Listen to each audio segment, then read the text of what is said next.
Caregivers, have you ever felt like nothing is going right? Well, cheer up and welcome to Dave the Caregiver's Caregiver radio program, where you'll learn how to avoid that dreaded thing called caregiver burnout and how to survive the grieving process. Join Dave and his guests now as they share practice tips and tools that you can start using immediately to help get you through this day. Now, here's your caregiver host, Dave Nassani. Okay, from Los Angeles and New York City, a big LA welcome, and Big Apple welcome to all my listeners out there in Radio Land. I'm Dave, the Caregiver's Caregiver, at caregiverdave.com, along with my lovely co-host, Adrienne Gruberg, at thecaregiverspace.org. And we're coming to you live and on demand 24/7 on 18 global audio and video platforms, including iHeartRadio, iTunes, YouTube, Spreaker, SoundCloud, Vimeo, Stitcher Radio, Blog Talk Radio, Mixclouds, Listen Notes, Blueberry, Player FM, Podcast.com, VIP Internet Radio, TuneIn.com, our newest one, Facebook Live, HealthyLife.net, and CaregiverDave.com. And we're proud to be voted #1 caregiver podcast of the top 50 on Player FM and one of the top 6 best podcasts on Caring.com, as well as #3 out of thousands of caregiver podcasts on FeedSpot. I didn't know there were thousands of caregiver podcasts, but apparently there are, and we're #3. We have an exciting show planned for you today, don't we, Adrienne? Yes, you do. He always says yes because it's true. Because it's true. Karen Timmons. I don't lie. No, Karen Timmons. You're a New Yorker. All right, settle down, you guys. Karen Timmons, mother of 3, grandmother of 1.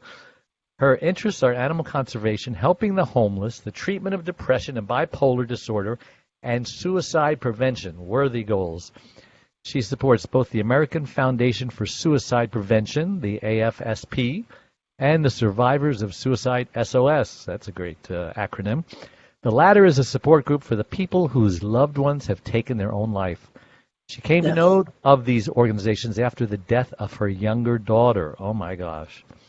But before we get started, I want to take this moment and thank last week's guest, Melissa Lyons, an international best-selling author and inspirational speaker, passionate about helping people shift into their life that they were meant to live regardless of the current situation. And that includes aftercare as well.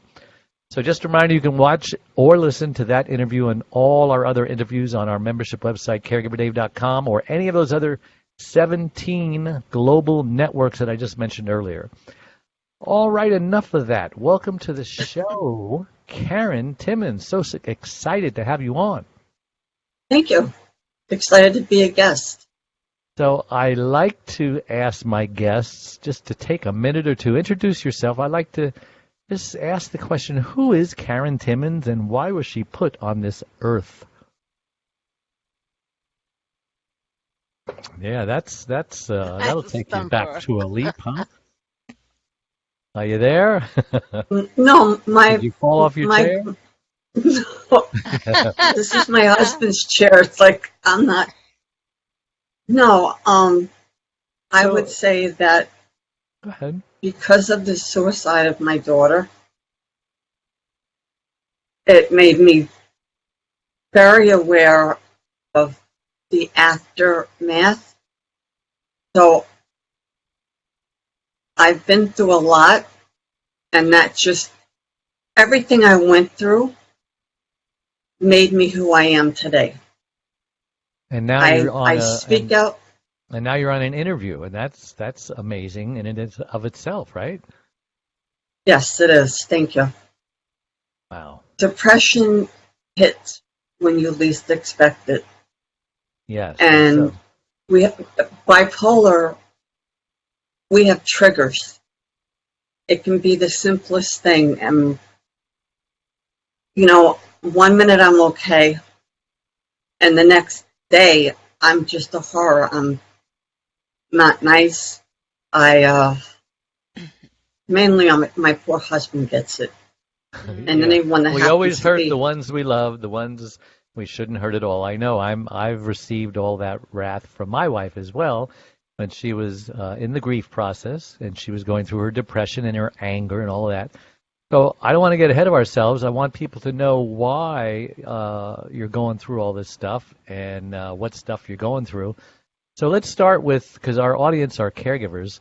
Have you ever been a primary caregiver before the death of your younger daughter in your lifetime, even as a child? I've helped people. It's my instinct if they need the help or I can help them in any way. Yeah, I've I sense helped, that.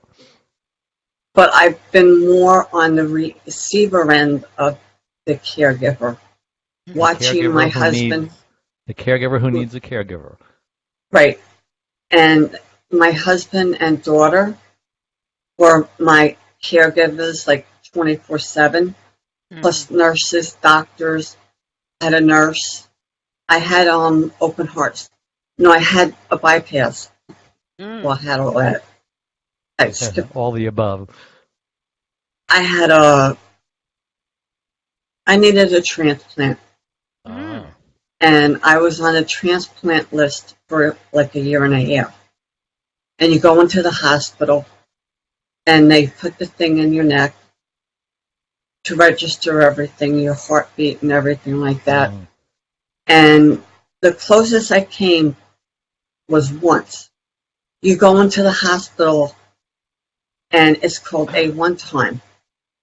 And if you're at a certain level and you're on A1 time and a heart comes in, you're offered that heart.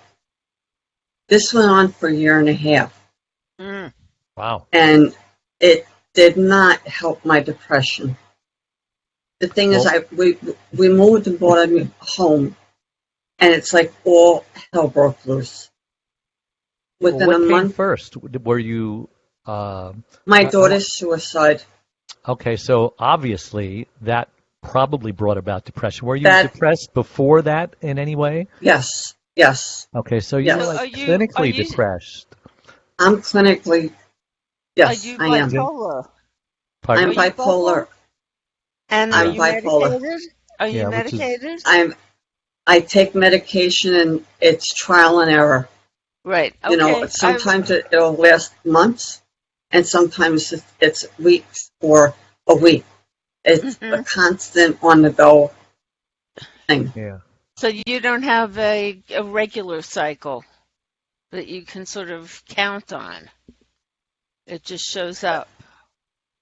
It just Unexpected. shows up. The Hmm. medicine will Yeah. stop working, and I just feel inside horrible. So It's like the medicine is I'm not sorry to working. hear that. Yeah. the Yeah. old name for manic depressant, I mean for bipolar, is manic depressant. Either you're Yes. manic, Yes. bouncing off the walls, all of a sudden, I've done boom, that plenty of times. you're we got to scrape you off the floor. And I don't know why they changed the name to bipolar. Do you have any idea, Adrian? No. I think manic depressant is a more descriptive term of what's No, really but it's going on. opposite ends It is, of the but a pole. lot of people will associate bipolar quicker than if you say something else. Well, yeah, because And they changed the name. That's why, yeah. But in the right, olden days, there was no bipolar. It was always manic depressant. Hmm. So, right. I so am manic depressant. I can imagine that the suicide of your daughter just intensified your bipolar symptoms and so on. Yes. So I would let's never wish that on anyone.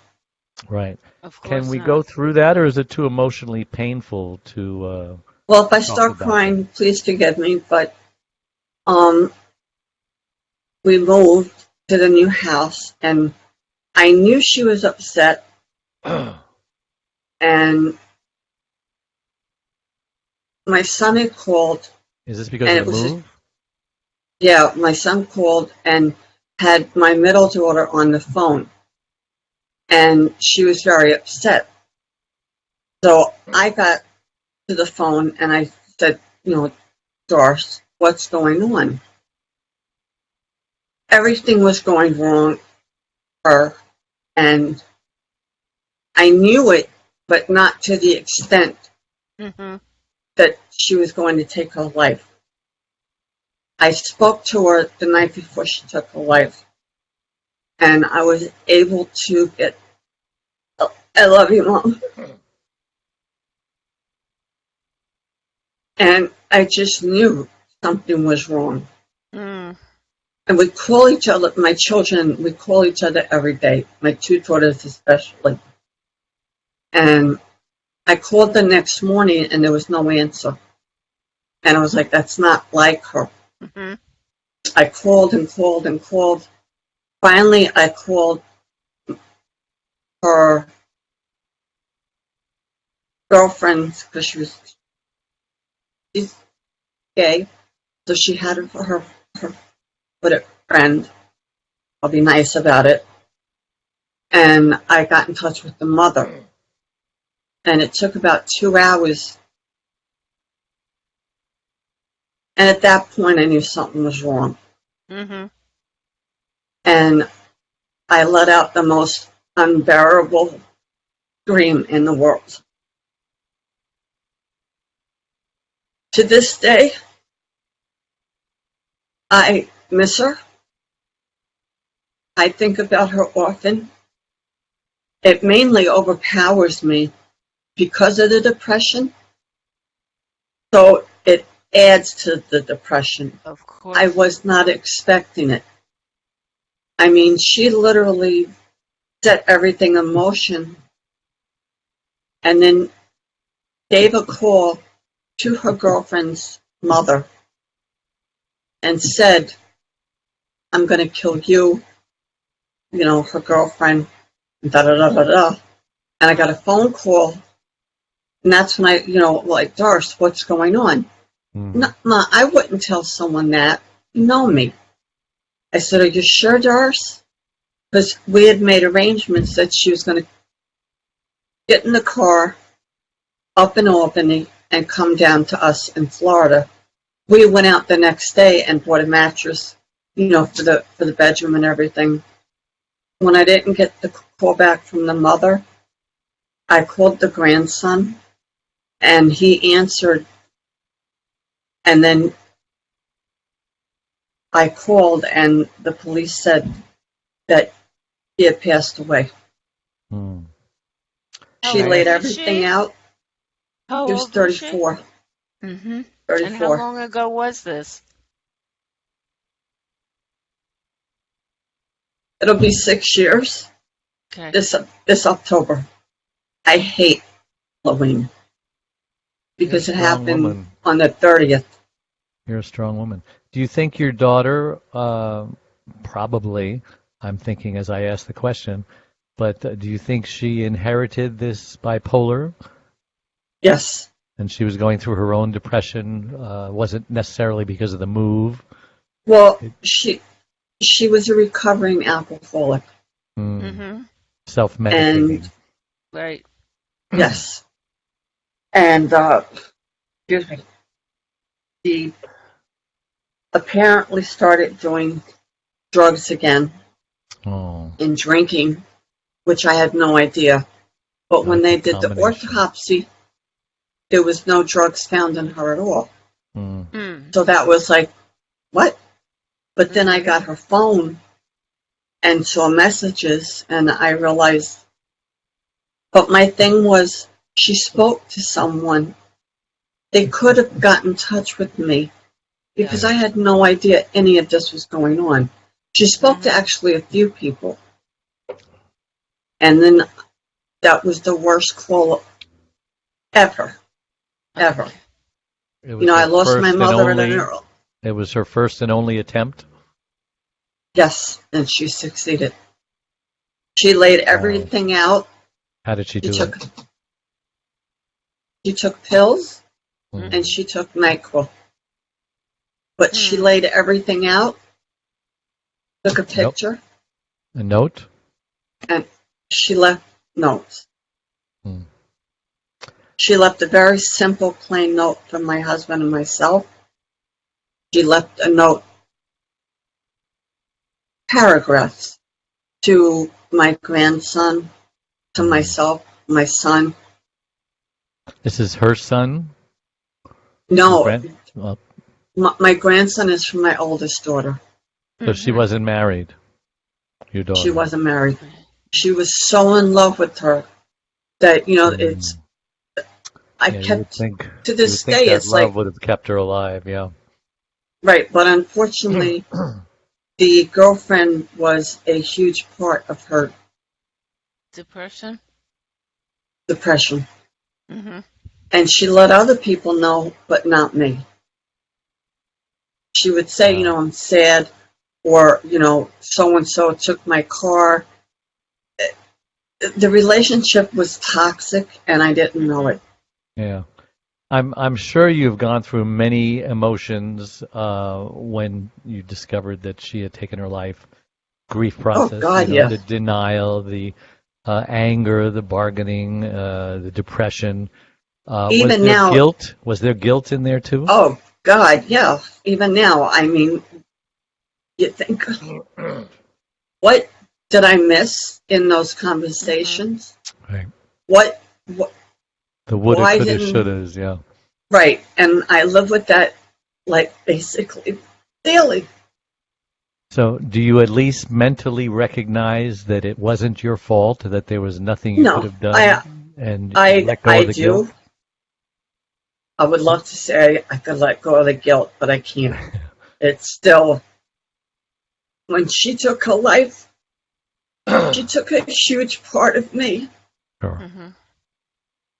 So it was that, and then I got sick with the heart.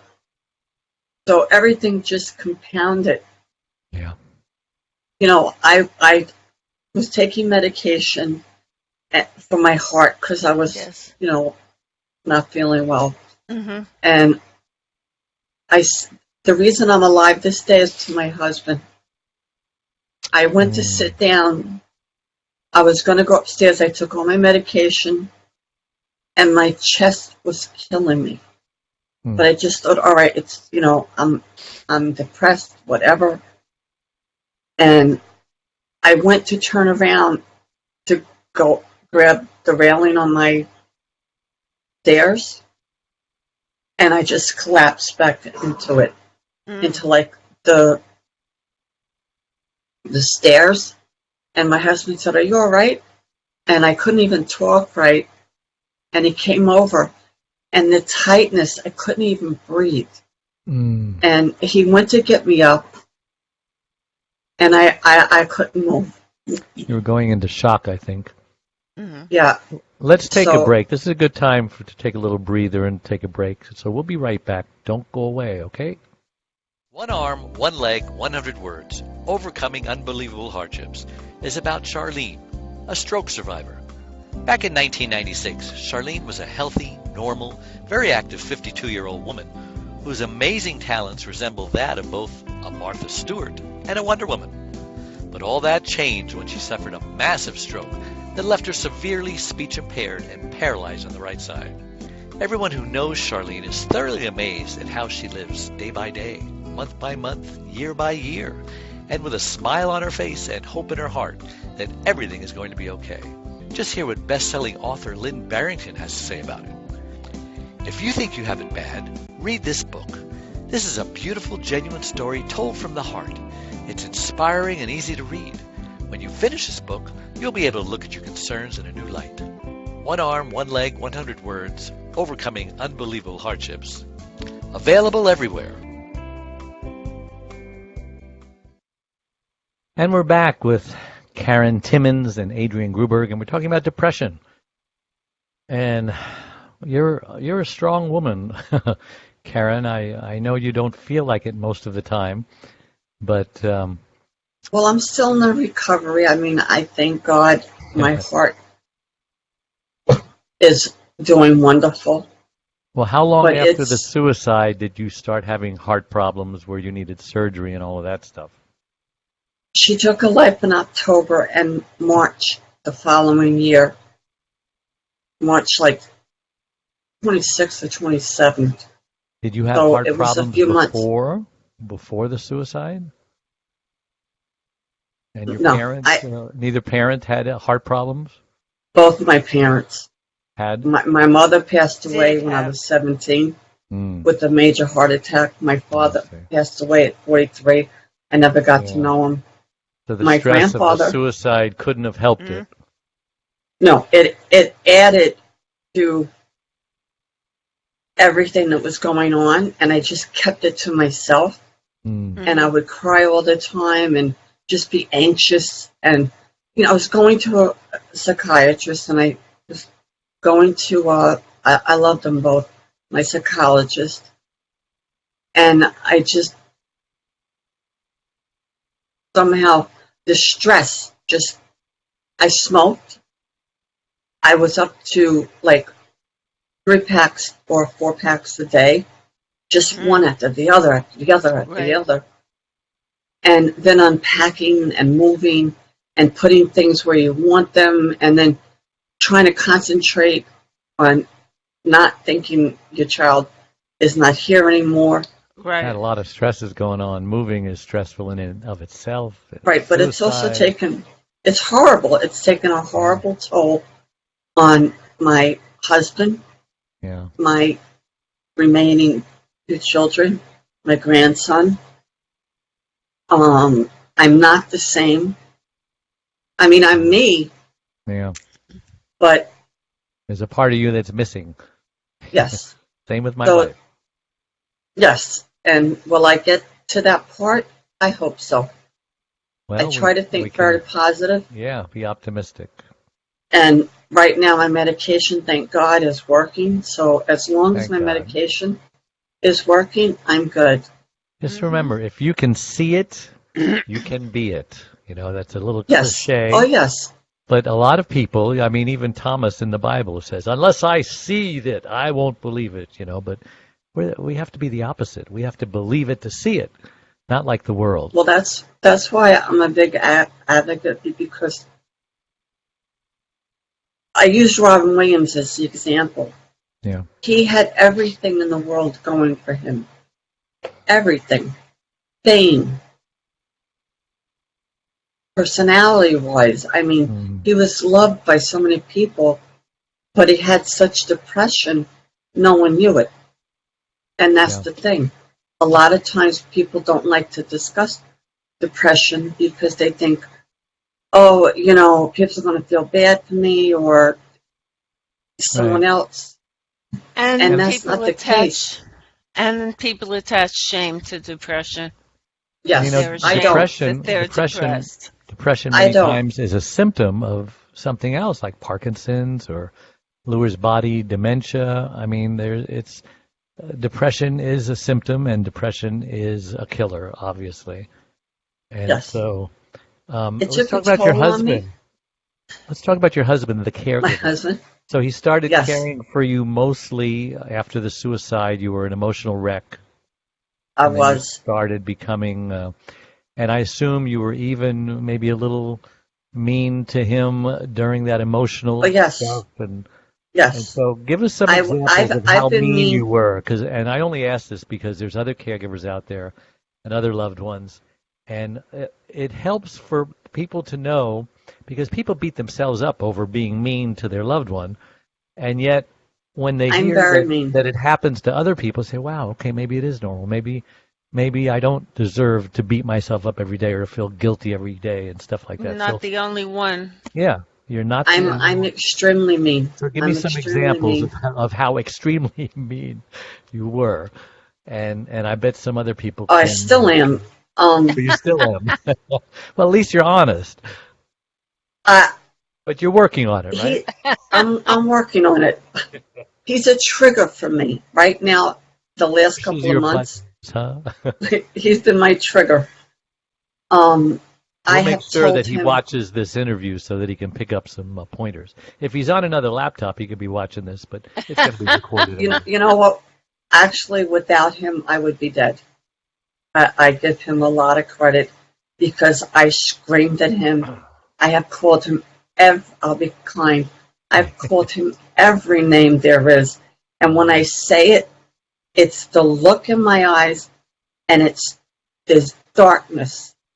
And I just go right I've to been the there, jugular. done that. To the jugular. I've been there, done that. I know my wife's looks, and sometimes, it just looked like there was evil in those eyes, and that sweet woman. And I says, I rebuke you. Come out. Right. Right. I mean, that's how I am. I mean, basically, I'm kind-hearted, but I have a darkness, The Jekyll and Hyde, yes. and a lot of times you see the darkness, and a lot of times you don't. But when I don't, he doesn't get the blunt of everything. Yeah, I mean, so I how does truly. he take it? How does he take that punishment? What does he do? What is his reaction to that? Does he just leave the room? Does he internalize it? Does he fight back? What does he do? Sometimes he fights back with me. Does that make it Sometimes better or does that make it worse? it makes it worse. It makes it worse because then I cannot have the last word. I have to have the last word. So it's like, you dirtbag, you son of a blah blah blah, and you Wow, you were effing this and nasty. this and that. And I told you, I go right for the jugular. I don't. And the thing is, You're lucky he when I'm loves like you this, unconditionally. Yeah. he has to, but it affects our marriage. It does. It Yeah, affects it has to, yeah. because it's the constant. I don't drive. My daughter comes usually once a week, and we go out together. How do you treat her, by the way, compared to how you treat him? I treat her better. Why is that? Familiarity breeds contempt? Oh, No, I love her. I love all my children, Right? but she's a connection. So no, I'm generally not mean to her. At least I hope I'm not. mm-hmm. Is it because she's not But around as much as your husband? She doesn't live with you? we talk daily. We talk daily, and she knows if I'm in a mood, she'll hang up the phone. She'll say, "All right, Ma, I'll touch you later." Whereas unfortunately, my poor husband, he'll walk away and go upstairs, and I'm left downstairs like, Mm-hmm. Prisoner. and it's a feeling that unless you've had it, I can't. It's just horrible. But let me ask you, do you think that he's right to just walk away? Yes, Right. he doesn't. Okay. He does not deserve the things that I say and do to him. He Right. doesn't. And Does I he? have to say, he's a good soul. Even now, he's still my caregiver because I'm not like my body is not physically there. I mean, it's horrendous to see me get in and out of a car. My Mm. legs, I don't have the strength. My upper body, Are you in a wheelchair? and no, no, and I have balance issues.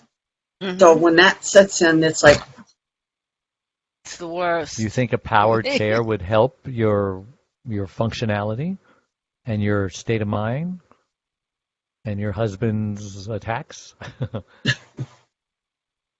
If you I feel think ready? I think if I could learn to just not attack him every time he opens his mouth, because I do.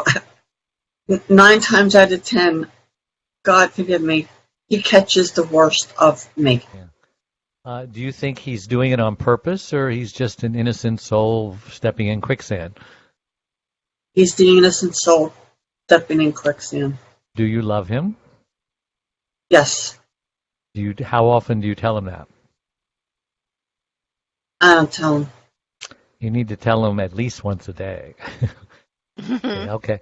I don't know where I heard this from, but it's like every morning when you wake up, you should look at him and you say, "I just want to apologize in advance for all the terrible things I'm about to do to you because I love you." While you're still in a good mood, while before he's opened his mouth to make you angry, just and that is kind of funny, and it might make him laugh, but it might make him also say, "Okay, it's Jekyll talking now," or Hyde. You need to balance all of that nastiness. Or I'm afraid one day he may just say, screw this, I don't need this crap, and he's out of here and hires you a caregiver to take the abuse. If you don't want that to happen, because every man, trust me, because I was that close to walking out on my wife during those 2 years, and I'm a nice guy, I'm Mr. Patient. I have the patience of Job, and So I does was my that husband. close. I was that close because I could live on crumbs, but I wasn't even getting the crumbs. You got to make sure you leave him at least some crumbs, and try that little funny strategy every morning. Just say, "I just want a sweetheart. I love you. I would just want to apologize in advance, for That's all actually the a good terrible one. things that I'm about to do, maybe in the next 5 minutes. So please forgive me, and remind me to tell you this again when we go to bed, if we're still talking to each other." That's really good That's good advice. that you should Otherwise, try and trust me, remember one that. Write it day, down. yeah, write it down. Trust me, one day, this isn't going to go on forever. He's going to get fed up, because men need to feel appreciation. They need to feel love. And if they're not feeling appreciation or love, they're going to come to the end of their rope, and you're going to be all alone. Somebody will put you in a nursing home. And if that's what Yes. you want, then just keep doing what you're doing. You'll keep getting what you're getting. So good advice. Now, that's called Dave's hammock wisdom, okay? I give pearls of advice to a lot of people. Do you know 90% of the people don't follow my advice? You know why? Because it's free advice. It's worth nothing, But when they pay me $100, $200, $300 to be coached or what have you, they listen. If your doctor appointment in the morning charges you $100 whether you show up or not, and you don't feel like showing up, you're going to show up because he's going to charge you whether you show up or not. So I hope, for the sake of your marriage, that you follow my advice. You write it down. When we hang up this phone, you don't forget about it, and you talk to him at night and in the morning, because you've got to balance this out or you're going to be in trouble. Well, I'm not constantly. It Yes. doesn't matter. It doesn't take much, If you need to tell him that you love him. Yes. That's critical. And I love the apology for before doing anything. Yes, because you're in a good Yeah, mood. that's a good idea. I think you wake up in a good mood, don't you? Or you don't wake up in a bad mood because nothing's happened yet, unless you had a nightmare. Yeah, no, normally I wake up all right. All right, we're going to take another break so you can meditate on that, and that'll give you time to write it down while we're on the other line, okay? Yes, I'm going to look the paper. We'll be right back, so do not go away. I'm telling you, don't go away. Okay. Okay. A place to get practical, actionable help. There are lots of ways for you to get support. First of all, you can download our welcome pack. This will get you started on your Thrive journey. Next, you can ask and get answers to your questions by posting them here in our private Facebook groups. You can also get live online support by attending one of our live weekly Connect webinars. You can get practical, actionable advice by listening to our weekly podcast. You can hear and read other stories about other caregivers' experiences. Plus, add your own in our weekly Share Your Story forum, posted every Tuesday in the Facebook group. You can access essential resources and download practical Thrive Solutions packs, all of which are geared to help you thrive as a caregiver. You get lifetime access to all of our resources. Again, we're here to support you and help you thrive and to enjoy your life as a caregiver. And remember, this is a place to get hope, not just cope.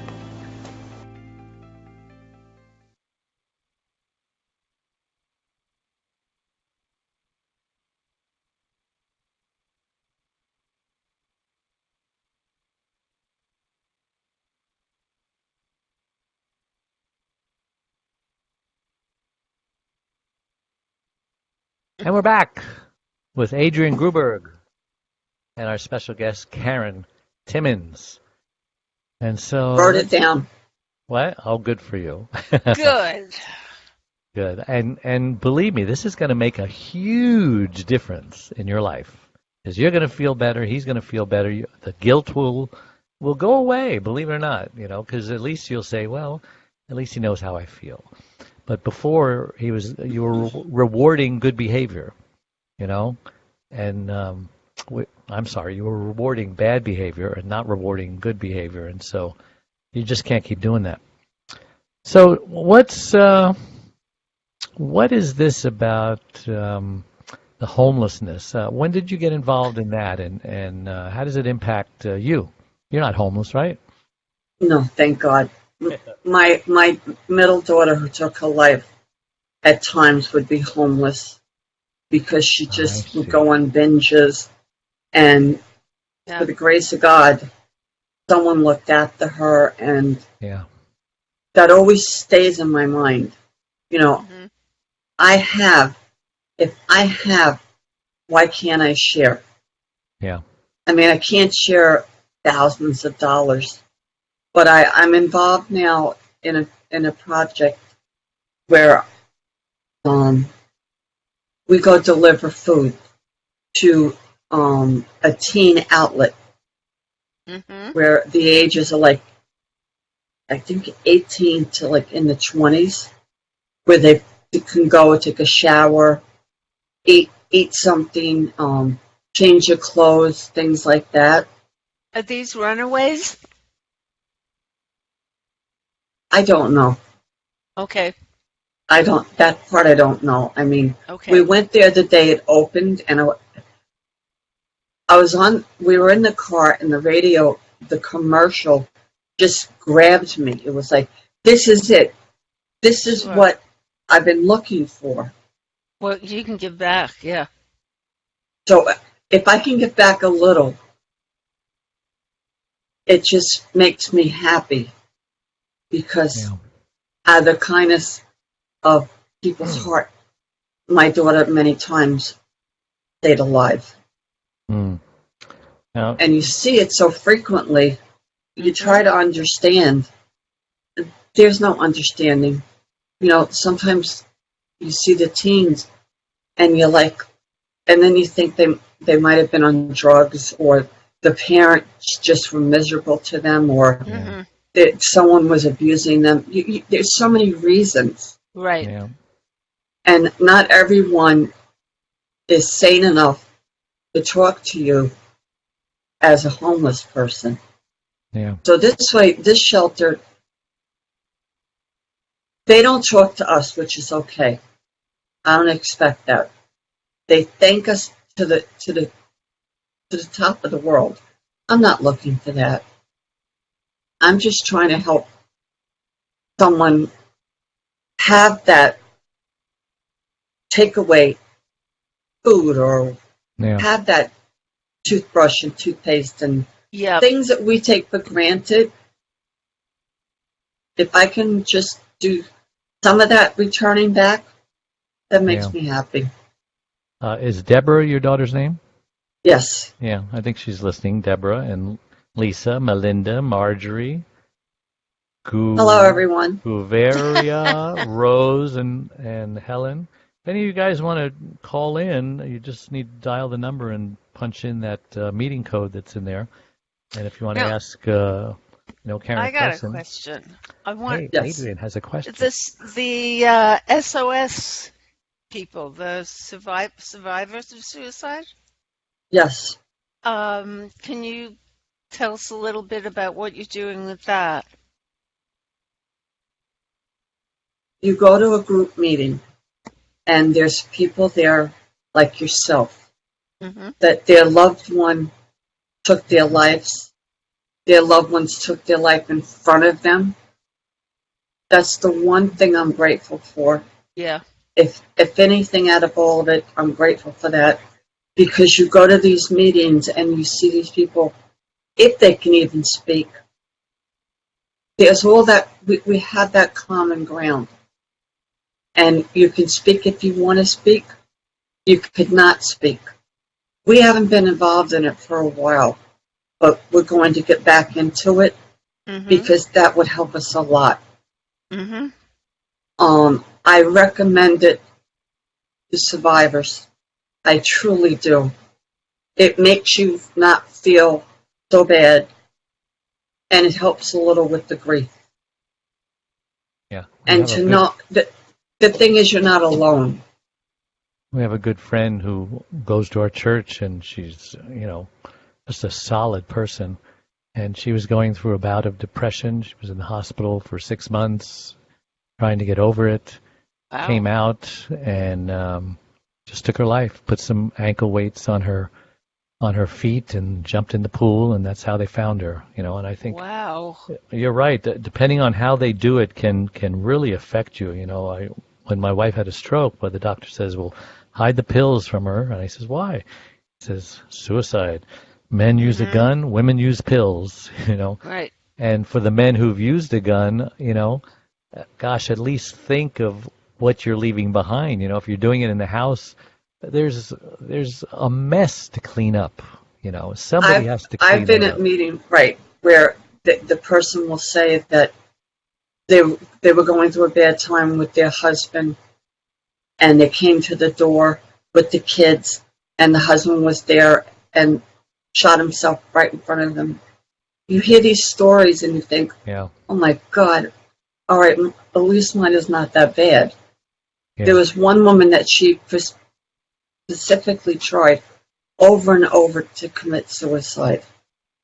And finally she was able to.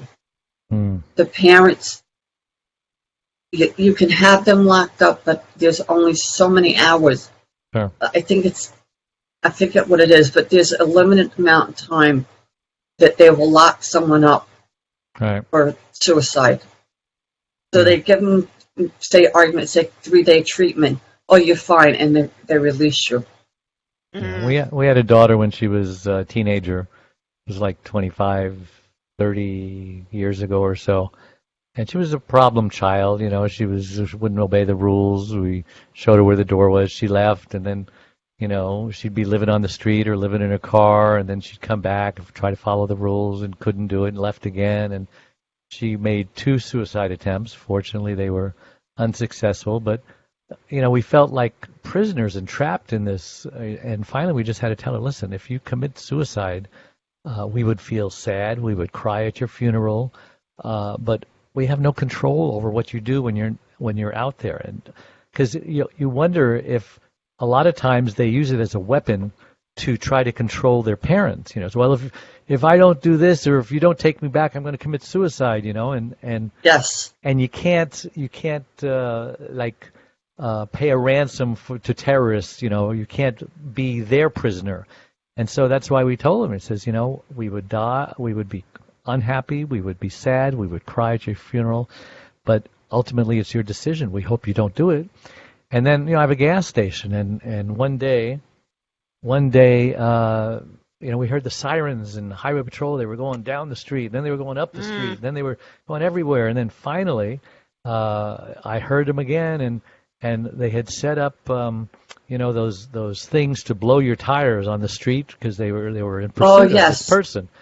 And so he ran over the thing, and now he's running on 4 flat tires. Flat tire. And he stopped right in front of my gas station. And all of the sheriffs and highway patrol and police were surrounding him. They all had their guns drawn on him. Told him to get out of the car, And all of a sudden I heard these shots, bang, bang, bang. And everyone's looking because they didn't shoot. And the guy had a gun on his seat, and he shot himself. And so they put his body right there on the sidewalk, put a yellow tarp over it. Like 10 minutes later, he's right by the bus stop. His son gets off the bus and sees his father on the ground with a yellow body bag over him. And this guy went to our church. I mean, there's 2 people in our church now who have taken their lives. So, I mean, you don't even know who the next one will be. Robin Williams, Anthony Bourdain, Kate Spade. Right. Look at what they had. They're supposed to be happy. Look like they have everything. Right. Well, I mean, Robin had been diagnosed with Parkinson's, and he didn't want to face life with what he would be limited to. He just wanted what he had, and it was a decision that he made. Wanted to die Right, young, and it was sad. young and healthy. And God knows so many people were sad. Yeah, you don't think about the people who are left behind, but That's the major after all, thing. you have to live this life. Right. You're trapped in the body. My wife could have taken her life. Lord knows she wanted to, but her faith in God told her no. God's not done with me yet. He can still use this broken body that can't speak. And you know what? He has. She's amazing. She encourages people more than anyone who has both limbs and can speak. So I always tell someone I'm a heart recipient because I was given a second chance at life, and I was given a wonderful opportunity from someone that donated their organ. Mm-hmm. So we're very strong advocate for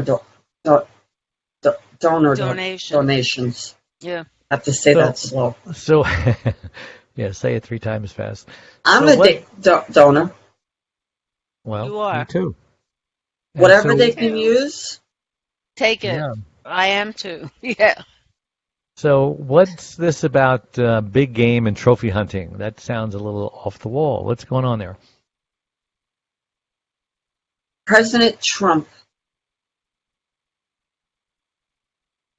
lifted the ban on ivory, on trophy hunting. Like I elephants? think elephants. Like elephant. Well, that's it for ivory, Dave. Why? Because I I don't believe know if one of the rhinoceroses sons, have ivory. No. they tusks. they they hunt rhinoceros. They just for the horn. Aphrodisia. So, There's someone a couple of in this weeks country, ago. are there elephants in this country? I like No, wild only elephants. in the zoo. No. No. So, In this so country? how can he lift a ban on elephants that are not in this On country? I don't know. ivory. On ivory. It's on ivory. So how does So that work? now- ivory. So between poachers and So he's creating a demand, Trophy? you're saying, for No, the he's ivory. allowing it into the country again to I be see. sold. so was your Well, that's not Queen right. Elizabeth, and they pretend to be, like, oh, we're not, we're preserving, and I want my son to be able to see elephants when he's 25. Yeah, I've seen Oh, sorry. elephants hunted down and killed. It's one of the they're one of the happiest, wonderful. Them and dolphins, they're almost human, and to see that happen, it's just I have no words. Well, I've been I- there. I've been there watching it.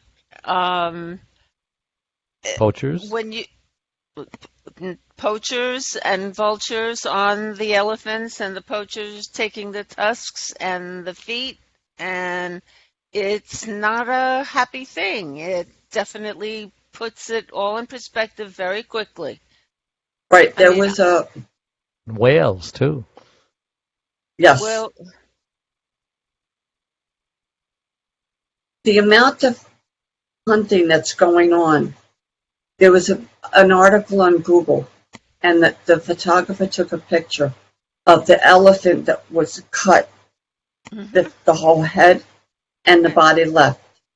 It was one of the most horrific things I've seen. And then you have the trophy hunters that go on Facebook after killing a rare giraffe and showing it like it's, oh, welcome to my designer. yeah, What, She what made do a- they she what made do a- they want with made a giraffes? pillow and they want to show the skin. the skin. She made a gun casing and I know pillows and Come on, can't like we? I Are we technologically savvy to make fake giraffe fur? And, We do, but that doesn't count for these people. it's they have lions that are now in kept in cages. They're bred specifically for a trophy hunter to come, and there's millions of dollars of this. Well, it's and they like pick out the bullfighting, lion. like bullfighting. Right. They pick out the lion. They let it They let the do lion whatever it's out. got to do. He, with the people from the farm, he shoots it with the gun or he shoots it with an arrow, whatever it is that he does. Then they pose it, and then they take it away for every part of the lion that's possible. That's just amazing. I mean, cockfights and dogfights are illegal, but they're allowing elephants and giraffes and lions. It's But they go Right. on. The cockfights and dog fights, do they they? go Even on in all this the time. country. Oh, yes. Oh yeah, they're Well, they're there very. will always be evil in the world, I guess. And Yes. Yes, but politicians don't I know the think they meaning should of the put a word ban. evil. I think they should put the ban back. I agree. And Was it helping? Was the ban helping? Yes, totally. yes, yes. Uh, I mean, the rate of elephants dying per day, and then you've got places where India was an example where they were throwing fireballs at an elephant and its baby. That was in Sri Lanka. I mean, come on, give me a break. They were there first. You know, But there's we are no. only like 5 or 6% of the population. Doesn't the rest of the world? Isn't there a demand for ivory? I mean, are we the only ones why? who are caring? I'm just wondering, When we went to where's San the demand Francisco, coming from? when we went to San Francisco, store at the store, Chinese store, had elephant, it had ivory that cost up to $1 million. You know, the whole like part of The the trunk, tusk. the tusk, and everything was in inter. Can't say it right. Delicately art Um, of the tusk engraved? engraved would tell stories, or Mm-hmm. they would have ivory pieces.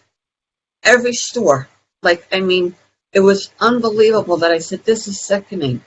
This is absolutely sickening that an elephant." It's the way they kill them for no reason. I mean, I know now a lot of parts they're starting to preserve the rhinos. They're starting themselves Yes. conservation to take the the Horn. the horn off, so it's not in pain, and they can't kill it because there's no horn there. I Okay, think that's a great idea. There's no reason to kill them once No, the horn is gone. Yeah. I think we covered that subject enough. Tell me why you think caregivers deserve so much appreciation. I know that seems like a silly question, but what have you learned as a loved one that maybe some other loved one hasn't learned yet about caregivers, not only your own, but everyone's caregiver? I've learned that caregivers on a daily basis are 24/7. They provide everything that's necessary, and they don't get enough credit. And my husband and my daughter, it was the two of them, and the hospital, the nurses, the doctors. But the caregiver, my husband, never got enough. I could never thank him enough. The pain and watching him watch me, watching my daughter watch me, relearn to use my hands, to relearn to walk. Mm-hmm. The appreciation that I hold for them is I can't even describe. So I would hope that whoever is a caregiver realizes we may not say it enough, but if it wasn't for them, we wouldn't be where we are. Yeah, I want to give you And one more homework assignment too. Uh, we all try not to be have favorites with our children because they would get jealous among each other or our grandchildren, right? That's just common Right. knowledge. I want you to try to treat your husband the same way you treat your daughter, because really they're both your caregivers. Otherwise, your husband is going to see. He probably already has seen this, and he's probably already thinking stuff like this: is, wow, why is she treating her nicer and she's treating me like crap? And you want to make sure that Yes. there's no jealousy going on there, or him saying, well, maybe she loves her and she doesn't love me. You need to start treating your caregivers equally, just like you would treat your children equally. So that's another freebie. You got two big freebies from me now that other people pay good money for. And so I'll just leave it at that. How can somebody get a hold of you if they want to, talk to you or learn more about, depression and big Facebook. game animal killing or bipolar? Oh, it's all over. It's all over my Facebook. They can gladly get in touch with me that way. So your Facebook page is kind of like a page with a lot of information on it. Karen Timmons, Timmons, yes? Yes. I mean, Adrienne, how do we get a hold of you? It's Adrienne at thecaregiverspace.org. And everything else you need, you'll find at thecaregiverspace.org. All of the social media links and One-stop everything shopping. else. And I'm caregiverdave.com. And we're giving away a couple of free gifts, a quiz on, so what's the word I'm looking for? Not stress. Help me out, Adrienne. Anxiety? No. Are you a candidate for burnout? Okay, there we go. Oh, okay. So a burnout quiz. In case you don't know that you're burned out or close to burnout, we have this quiz from AARP, and it'll help you kind of score where you are, and then we give you advice on how you can increase your score. And then we give you a copy of my first free book, download, of One Arm, One Leg, 100 Words, Overcoming Unbelievable Hardships, and it's our story on how we got along without killing each other. So, caregiverdave.com, and I can't believe how fast the hour has gone. Thank you so much. It was a great show, Karen, and we appreciate thank you. it. And thank you, Adrienne, for coming on You're welcome. tirelessly Thank week you. after week after week. And I appreciate you both so much. And I'm just going to say my goodbyes now to everybody. We'll see you next week. Bye-bye. Bye.